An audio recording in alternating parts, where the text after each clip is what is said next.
नमस्कार दोस्तों, मैं मजहर हुसैन सिद्दीकी आपका स्वागत करता हूं। एक बार फिर से हमारा चैनल का जो नाम है वो है MPPSC स्मार्ट एजुकेशन।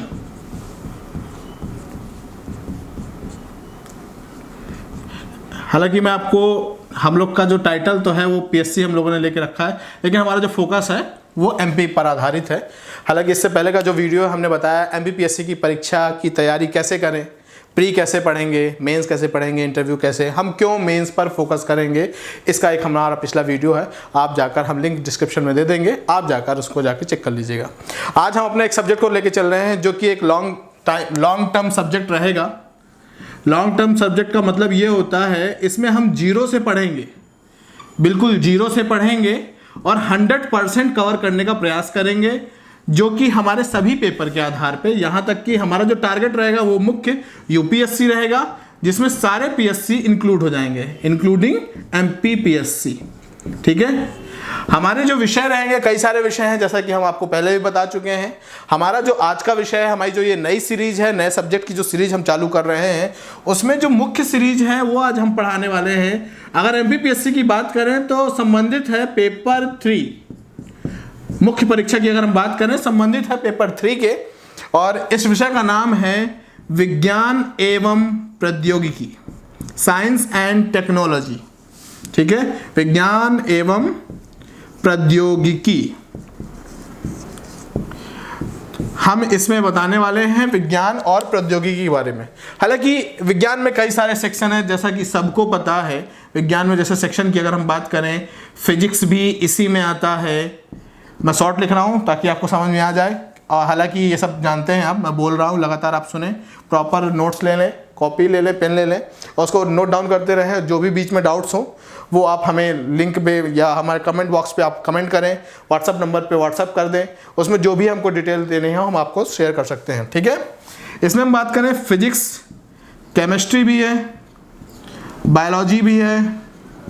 ठीक है, ये तो है साइंस का पोर्शन। ठीक है, हम इस पर काम नहीं कर रहे हैं अभी, ये भी पढ़ाया जाएगा, लेकिन हम जो पढ़ने वाले हैं, हमारी जो सीरीज चालू होने वाली है वो pre as well as mains as well as interview के आधार पे सबसे महत्वपूर्ण। हालांकि इस बार जो UPSC की अगर हम बात करें, जो इंटरव्यू इस बार हुए हैं, कनेक्ट हुए हैं, उस UPSC एग्जाम के जो इंटरव्यू में अधिकतर हमने देखा है कि टेक्नोलॉजी से क्वेश्चन काफ़ी किए गए हैं। इंटरव्यू की मैं बात कर रहा हूँ, और जैसा कि सबको पता है UPSC को फॉलो करता है PSC, MPPSC, इसलिए ये टेक्नोलॉजी सब्जेक्ट जो हम पढ़ने वाले हैं, साइंस एंड टेक, ये आपके PSC के लिए बहुत महत्वपूर्ण होगा। इसको हम बिल्कुल जीरो से पढ़ेंगे। ठीक है, इसमें हम क्या क्या जानेंगे, चलिए हम बता दें टेक्नोलॉजी कैसे पढ़ते हैं। पहले आज की जो हमारी क्लास रहेगी वो बिल्कुल बेसिक क्लास रहेगी।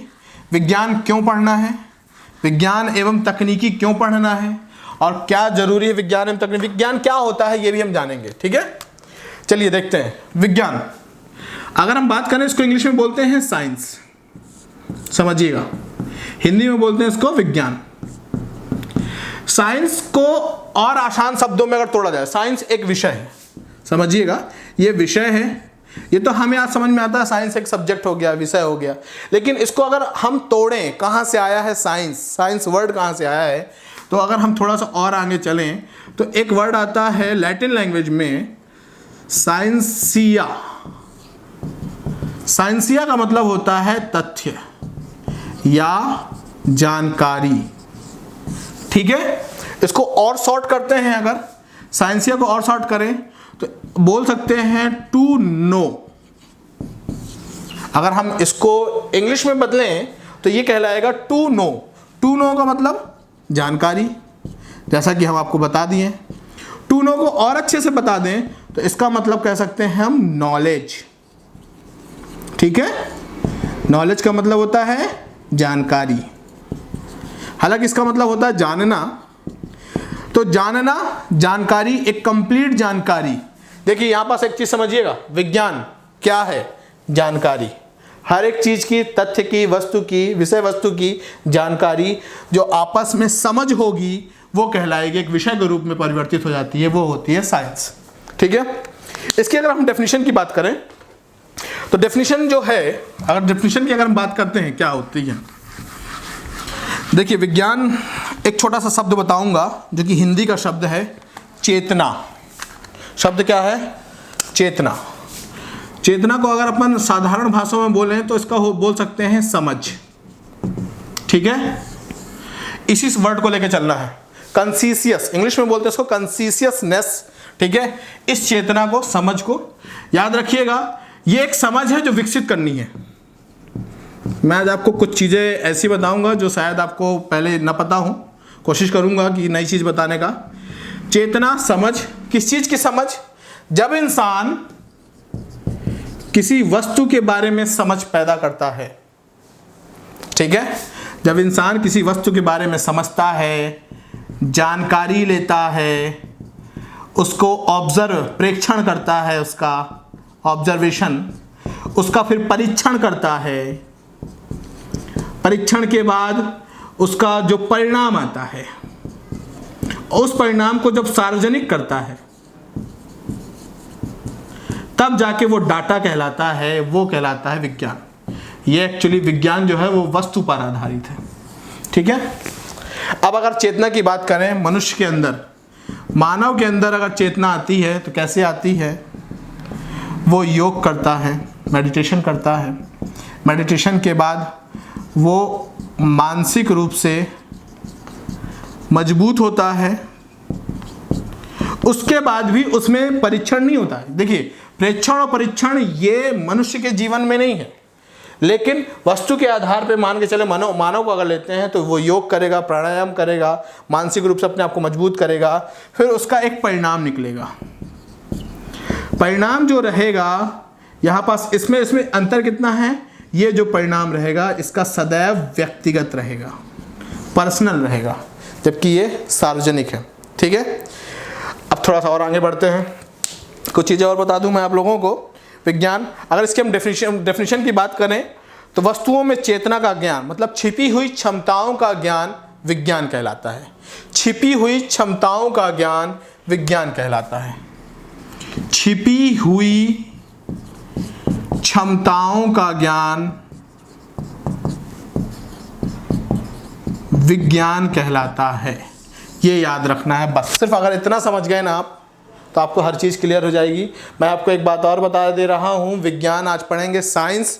साइंस से कैसे बनते हैं साइंटिस्ट, इंजीनियर, और जो टेक्नोलॉजिस्ट होते हैं, टेक्निकस्ट होते हैं, ये इनमें अंतर क्या होता है, इनमें बेसिक क्या अंतर होता है हम बताएंगे। ठीक है, और हमें इस पार्ट में पढ़ना क्या क्या है, आइए हम देखते हैं इसमें हमको पढ़ना क्या क्या है।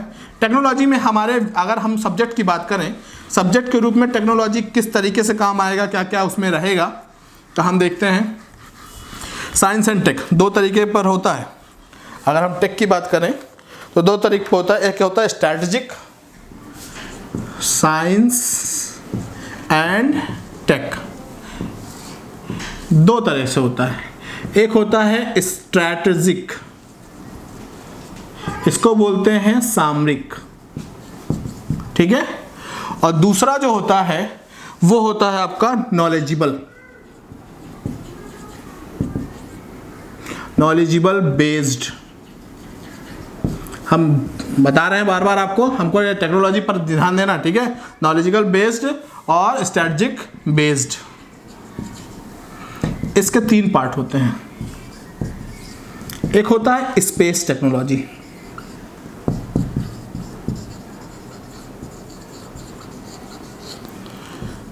दूसरा होता है आपका नैनो टेक्नोलॉजी,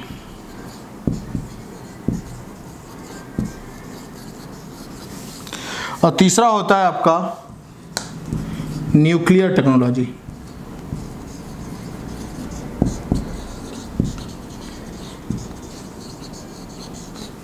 एक और होता है, चौथा होता है डिफेंस टेक्नोलॉजी।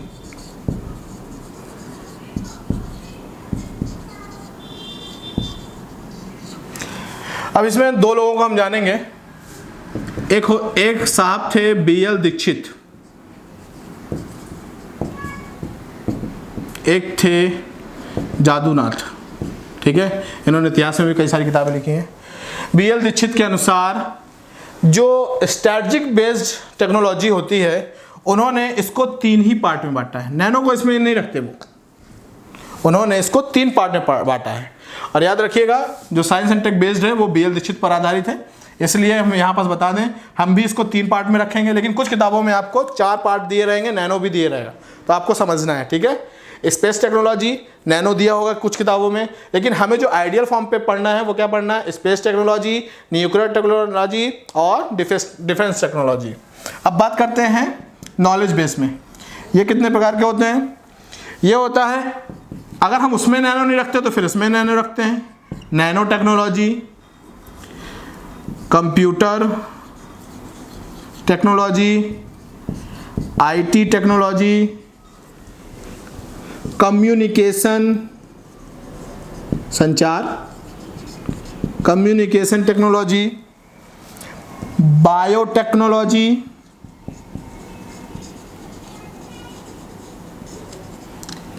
और लास्ट होता है इमर्जिंग, ये बिल्कुल नया है, उभरती हुई, ठीक है। ये याद रखना है, हमें इसी क्रम में पढ़ना है, हमें जो पढ़ना है वो इसी क्रम में पढ़ना है। हमारा जो टॉपिक चालू होगा वो यहीं से चालू होगा। हम स्ट्रेटजिक बेस्ड टेक्नोलॉजी भी पढ़ेंगे, हम नॉलेज बेस्ड टेक्नोलॉजी भी पढ़ेंगे। इसमें भारत वैश्विक रूप में जितनी भी टेक्नोलॉजी तकनीकी रूप में जितना भी कुछ बन रहा है, बनाया जा रहा है, जितना भी उपयोग में लाया जा रहा है, वो सब टोटल हमारा इसके अंदर, हमारा जो सिलेबस पूरा है वो इसके अंदर है। हम अगर देखें स्पेस टेक्नोलॉजी, अंतरिक्ष से संबंधित जितनी भी चीज़ें हैं वो सब पढ़ लेंगे, जैसे मिसाइल, रॉकेट, जिस तमाम चीज़ें आएंगी, न्यूक्लियर, डिफेंस, देश की सुरक्षा, विदेशों की सुरक्षा, इस आधार पे। तो ये अच्छे से याद रखना हमें कौन सा किस तरह का टेक्नोलॉजी है। एक है स्ट्रेटजिक बेस्ड टेक्नोलॉजी, एक है knowledge based technology. Strategic based technology में 3, कौन कौन सा, एक है स्पेस टेक्नोलॉजी, दूसरा है न्यूक्लियर टेक्नोलॉजी, तीसरा है डिफेंस टेक्नोलॉजी। और नॉलेज बेस्ड टेक्नोलॉजी में है 4 से 5, कुछ नए और भी जुड़े होंगे आपको, जितने इसके अलावा मिले, इन 3 के अलावा जितने भी टेक्नोलॉजी आप पढ़ें वो सबको आप इसमें इंक्लूड करें, ठीक है। हम यहाँ पढ़ेंगे इतना, क्या पढ़ना है, नैनो टेक्नोलॉजी पढ़ना है, कंप्यूटर जब कि आप जानते ही हैं कंप्यूटर टेक्नोलॉजी होता है, इसमें इंफॉर्मेशन टेक्नोलॉजी होता है, कम्युनिकेशन टेक्नोलॉजी होता है, बायोटेक्नोलॉजी होता है, और एक नया आता है इमर्जिंग टेक्नोलॉजी, ठीक है। अब आगे बढ़ते हैं, यहाँ तक क्लियर है। जिसको जो भी डाउट्स हो आप कमेंट पर हमें बताएं, हमारा प्रयास रहेगा कि हम आपको जल्द से जल्द हम आपके उन डाउट्स को क्लियर करें, ठीक है। और याद रखिएगा मैं अपने डेली की क्लास में 1 से 2 क्वेश्चन दूंगा जो कि मेंस के लिए आपको लिखने हैं। जो लोग मेंस की तैयारी करना चाहते हैं तो उन क्वेश्चन को मैं दूंगा, आप उन क्वेश्चन को लिखकर व्हाट्सअप कर दें, व्हाट्सअप नंबर हम आपको दे देंगे, ठीक है। चलिए अब आगे बढ़ते हैं। अगर हम बात करें थोड़ा सा, जितनी भी तकनीक है समझिएगा, अगर हम तकनीक की बात, हम देखिए बार बार तकनीक की बात कर रहे हैं, एक प्रौद्योगिकी भी एक वर्ड होता है, उसको हम बाद में बताएंगे, लेकिन हम तकनीक की बात करें, जितनी भी तकनीक है समझिएगा, वो किस पर आधारित है, वो आधारित है संसाधन पर आधारित है, रिसोर्सेस पर आधारित है, संसाधन पर आधारित है, ठीक है। ये जो संसाधन पर आधारित तकनीक है, अगर हम बात करें भारत के संविधान के कानून की, अगर हम बात करें आर्टिकल 38 में कहा जा रहा है वेलफेयर स्टेट, समझिएगा, कल्याणकारी राज कब बनेगा, जब संसाधन अच्छा होगा। संसाधन जितना अच्छा होगा उस संसाधन के तह तक जाना है, उसका उपयोग हम कैसे कैसे कर सकते हैं, लगातार सक्रिय रूप से हम इन्वेंशन करते हैं, कैसे कैसे हम उसका उपयोग कर सकते हैं। उससे जितना अच्छा संसाधन रहेगा, संसाधन का उपयोग रहेगा टेक्नोलॉजी के दम पर, वो वेलफेयर स्टेट बनेगा, ठीक है। अगर हम बात करें, एक फॉर्मूला होता है, welfare is directly proportional to resources, ये याद रखना है। मतलब वेलफेयर जो है वो डायरेक्टली प्रोपोर्शनल किसके है, वो रिसोर्सेज के है। अब एक चीज़ यहाँ समझते हैं, हमें पता है वैश्विक रूप से रिसोर्सेज हमारे पास कैसे हैं, वेरी लिमिटेड हमारे पास रिसोर्सेज है, ठीक है। इन रिसोर्स पे अगर हम बात करें क्या क्या, देखिए एक बात हम बताएं, अगर हम रिसोर्सेज की बात करें तो लिमिटेड में क्या क्या देख लेते हैं। इसमें हम देखें पॉपुलेशंस, इन सारे जो रिसोर्सेस हैं, इन रिसोर्सेस में पॉपुलेशंस, वाटर, एरिया। आप लोग को लग रहा होगा कि ये टॉपिक से क्या चल रहा है, मैं केवल आपको एक बेसिक नॉलेज दे रहा हूँ। हम ये क्यों जानकारी ले रहे हैं इसके बारे में आपको जानकारी बाद में पता चलेगी, लेकिन ये केवल ओवरव्यू क्लास है। इस क्लास को आपको ध्यान से देखना है, ध्यान से पढ़ना है, ठीक है। एरिया, पॉपुलेशंस, वाटर, मिनरल, खनिज, और इसके बाद है बायोडायवर्सिटी। ये वर्तमान में आज की डेट में हमारे पास रिसोर्सेस हैं, ठीक है। अगर हम बात करें इन रिसोर्सेस में, तो सबसे ज़्यादा वर्तमान में 18% हम वैश्विक रूप में बात कर रहे हैं। रिसोर्स वेलफेयर अगर बनाना है तो रिसोर्स अच्छा होना चाहिए, और रिसोर्स अगर अच्छा है तो वो देश, वो राज्य और अच्छा है। तो हम वैश्विक रूप में हम आपको बता रहे हैं रिसोर्स कितना है। देखिए वेरी लिमिटेड, बहुत कम है। कितना है? 18% पॉपुलेशन है। वाटर जो है हमारा केवल और केवल 6% है, याद रखना है इसको, केवल और केवल 6% वाटर है। 2.4% एरिया है।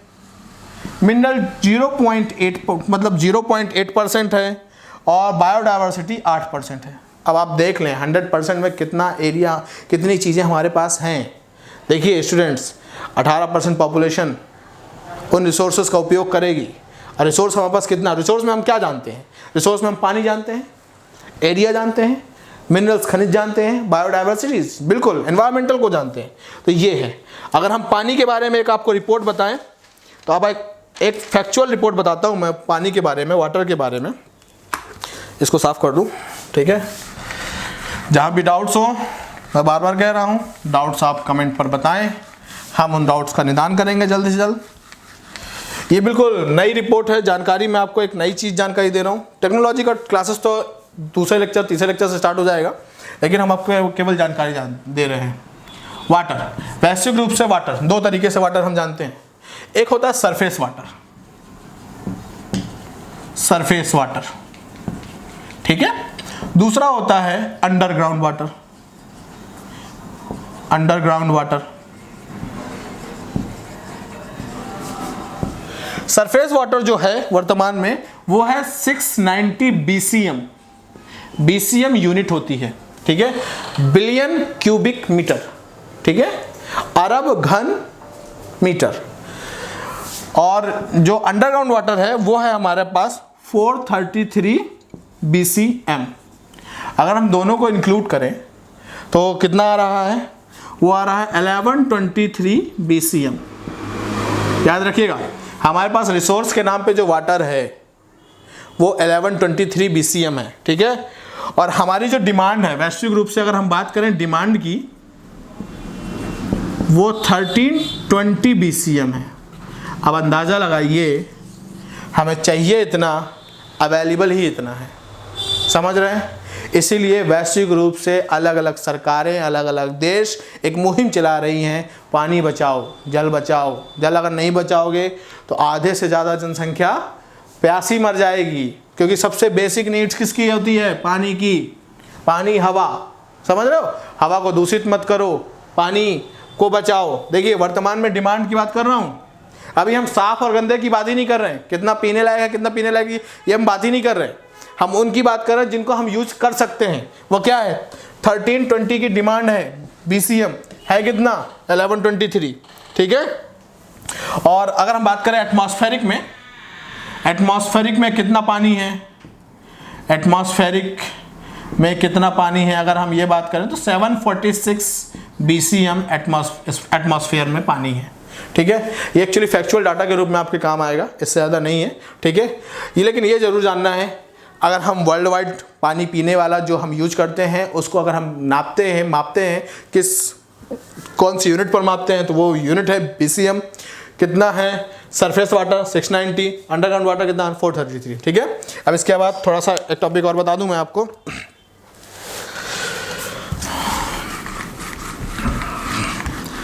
समझ में नहीं आए तो बिल्कुल बताएं, और जो भी सुधार चाहिए सुधार किया जाएगा। टॉपिक मैंने पहले भी कहा था, इसके अलावा, इस सब्जेक्ट के अलावा भी आप टॉपिक बताते चलें, उन टॉपिक को हम लगातार बात करते चलेंगे। देखिए मैंने शुरुआत में बताया था विज्ञान को अगर पढ़ना है वस्तु को जानना पड़ेगा, वस्तु के बारे में जानना पड़ेगा। वस्तु दो तरीके से हमें प्राप्त होती है, वस्तु में दो चीजें हमें प्राप्त होती हैं, ठीक है। एक होता है द्रव्यमान, एक होता है ऊर्जा।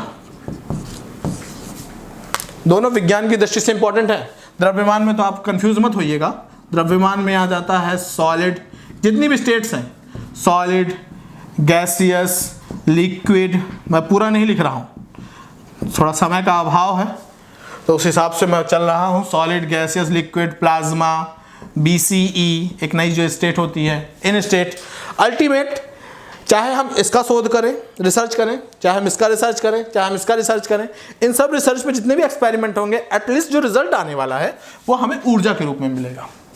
एक उदाहरण देखते हैं इस वस्तु के रूप में ऊर्जा कैसे मिलती है विज्ञान की दृष्टि से। देखिए यहाँ पास हमारी चीज रिसर्च पर बात कर रहे हैं क्योंकि हमें टेक्नोलॉजी पे काम करना है, टेक्नोलॉजी पढ़नी है, हमें विज्ञान नहीं पढ़नी है, हमें केमिस्ट्री नहीं पढ़नी है अभी फिलहाल, हमें टेक्नोलॉजी पढ़नी है। एक उदाहरण लेते हैं, एक चट्टान है, समझिएगा, एक चट्टान, इस चट्टान से मिले मिनरल्स, ठीक है। इन मिनरल्स से मिले हमें क्या, यौगिक, यौगिक बटे तत्व में, तत्व से बना परमाणु, परमाणु का रिएक्शन हुआ, रिएक्शन के बाद हमें क्या मिली, ऊर्जा।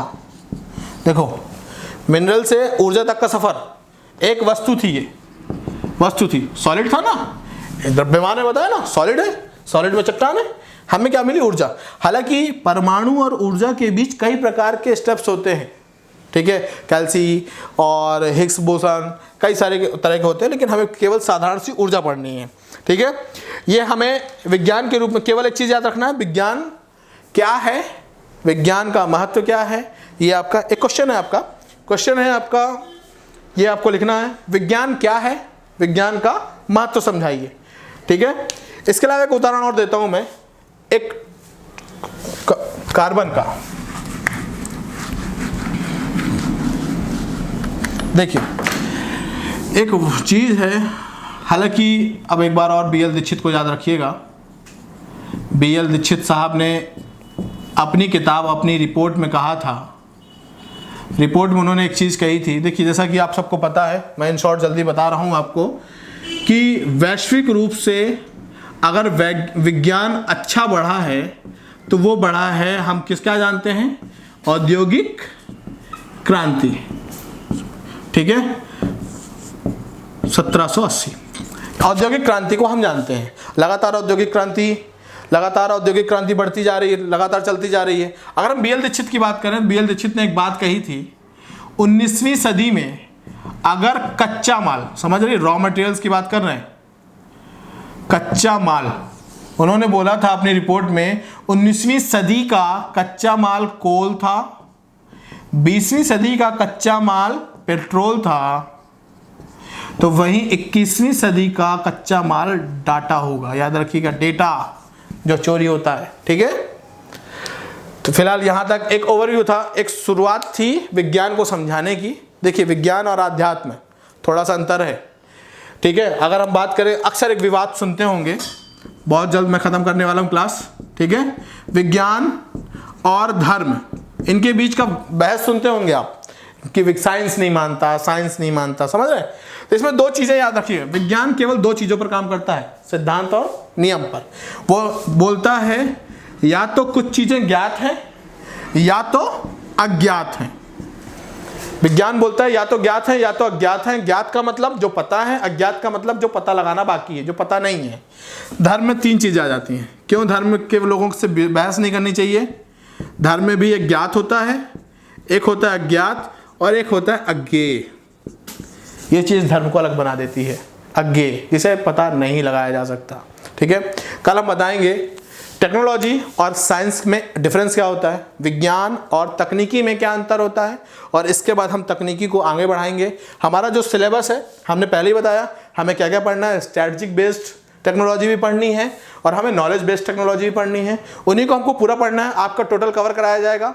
एवरीडे के लेक्चर में जब हम एक टॉपिक पूरा कवर करा देंगे, जैसे मान के चलिए स्पेस टेक्नोलॉजी पूरा खत्म हो गया, उसमें आपका पूरा इंक्लूड हो जाएगा, उससे बाहर आपका कहीं भी क्वेश्चन नहीं आने वाला। और इस बीच कोई भी डाउट्स हो तो आप हमें डाउट्स बताएं, कमेंट पर बताएं, हमारे व्हाट्सअप नंबर पे बताएं, व्हाट्सअप नंबर उसमें लिखा होता है, ठीक है। ज़्यादा से ज़्यादा लोगों तक सब्सक्राइब करवाएं, शेयर करें, कमेंट करें, जो भी डाउट्स हों क्लियर करें। हमारे ये प्रयास है, इस प्रयास को चलने दें, इस प्रयास को सराहनीय, कंपैटिबल बनाएं और ज़्यादा से ज़्यादा लोगों तक इस चीज़ को पहुँचाएं। Thank you.